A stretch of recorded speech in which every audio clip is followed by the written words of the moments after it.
Pernah nggak sih kamu sadar bahwa segala sesuatu yang kamu tahu tentang makanan mungkin saja salah?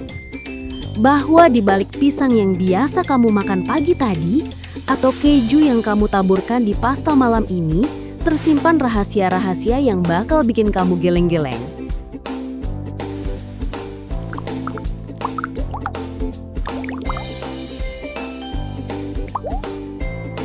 Mari kita mulai dengan pengkhianatan terbesar dalam dunia buah. Selama ini kita mengira stroberi adalah buah beri yang sempurna. Tapi ternyata dia adalah penipu ulung. Secara botani, bagian merah yang kita santap itu sebenarnya adalah dasar bunga yang membengkak.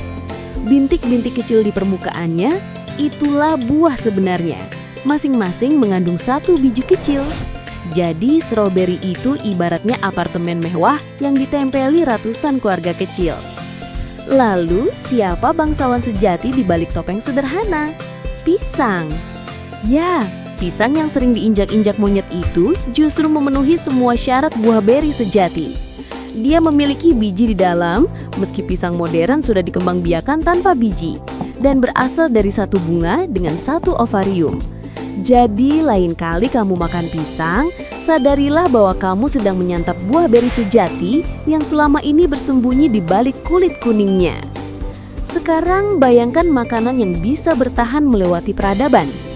Madu murni adalah satu-satunya makanan yang benar-benar abadi. Arkeolog pernah menemukan guci madu berusia 3000 tahun dalam makam Mesir kuno, dan madunya masih bisa dimakan. Rahasianya terletak pada kandungan air yang sangat rendah dan keasaman yang tinggi, menciptakan lingkungan yang mematikan bagi bakteri. Lebah juga menambahkan enzim yang menghasilkan hidrogen peroksida alami, membuat madu menjadi makanan yang praktis tidak bisa basi.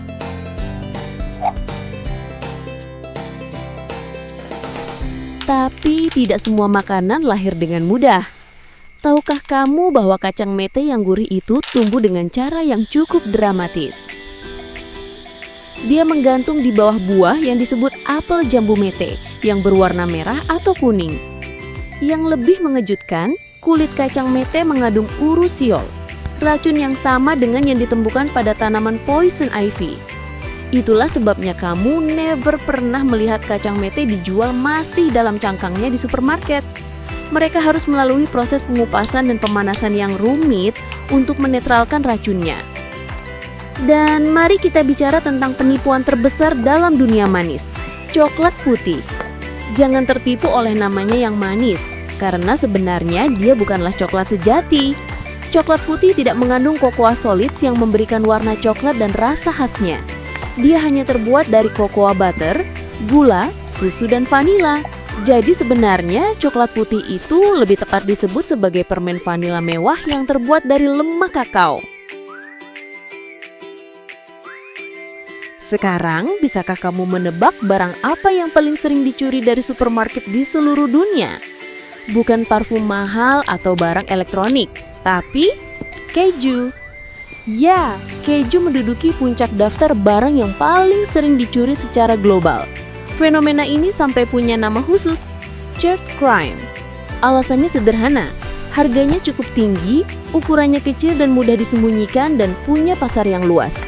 Jadi lain kali kamu lihat blok keju di supermarket, ingatlah bahwa itu adalah sepotong barang berharga yang sering menjadi target pencurian. Pernah bertanya-tanya mengapa wortel identik dengan warna oranye? Ternyata itu adalah hasil rekayasa manusia. Wortel pertama kali dibudidayakan di Afghanistan sekitar abad ke-10 dan mayoritas berwarna ungu atau kuning. Wortel oranye yang kita kenal sekarang dikembangkan oleh petani Belanda pada abad ke-16 sebagai bentuk penghormatan terhadap House of Orange, keluarga kerajaan Belanda. Karena wortel oranye ini lebih populer dan produktif, akhirnya menyebar ke seluruh dunia.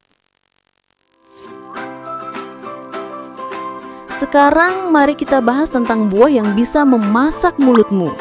Nanas mengandung enzim bromelain yang merupakan protease, enzim pemecah protein. Ketika kamu makan nanas segar, enzim ini akan menyerang protein di lidah dan mulutmu, menyebabkan sensasi perih atau kesemutan. Inilah mengapa nanas segar adalah pelunak daging alami yang hebat. Tapi jangan khawatir, pemanasan akan menonaktifkan enzim ini Jadi nanas kalengan tidak akan membuat mulutmu merasa diserang. Pernah mencoba saus sambal Tabasco? Rahasia rasanya yang unik terletak pada proses fermentasi yang tidak biasa. Cabai untuk saus Tabasco difermentasi dalam tong-tong kayu ek bekas barbun selama hingga 3 tahun sebelum digiling dan dicampurkan dengan cuka.